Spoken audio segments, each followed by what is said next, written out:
La famille, voici les pays africains qui participent au faux sommet de paix organisé en Suisse. Les pays d'Afrique du Nord, à l'exception de la Libye, sont absents. Bravo. Mais concernant l'Afrique de l'Ouest, et c'est là où ça devient très intéressant, seuls deux chefs d'État de la CEDEAO ont décidé d'honorer de leur présence. Pourquoi? On ne sait pas.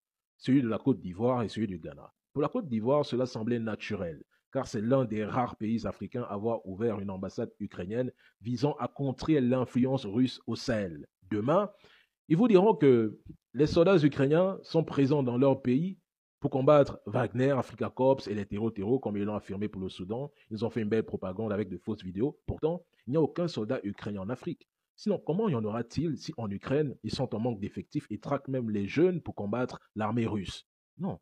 Ce sont en réalité des mercenaires occidentaux déguisés en soldats ukrainiens au Soudan et bientôt dans certains pays d'Afrique de l'Ouest. Aucune conférence de paix peut se tenir sans la Russie. Même la Chine était absente. Et plusieurs pays ont décidé d'envoyer leurs ministres plutôt que leurs chefs d'État pour éviter de prendre position. Ce sommet est un échec. Zelensky n'a pas atteint tous ses objectifs. Tous les chefs d'État présents au sommet, je suis désolé, ne sont pas réellement favorables à la paix. Ce sont des pions, des vassaux, des roitelets. Ils restent sous l'influence de l'Occident. D'autres y sont allés peut-être par soumission à l'Occident, à la France, aux États-Unis et même peut-être à l'Ukraine.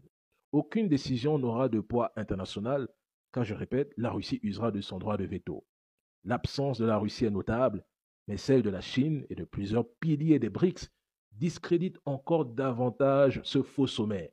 C'est drôle, mais ces chefs d'État pensent que les décisions prises changeront l'issue du conflit. Mais non, ils se sont plutôt réunis, je le dirais, pour punir la Russie, comme c'était le cas lors du traité de Versailles en 1919. Ils ont voulu punir l'Allemagne. Mais de toute façon, Poutine vous a averti, les chefs d'État qui participeront à ce sommet devront revoir leur position vis-à-vis de la Russie. Je pense que c'est clair. L'ami de mon ennemi est mon ennemi.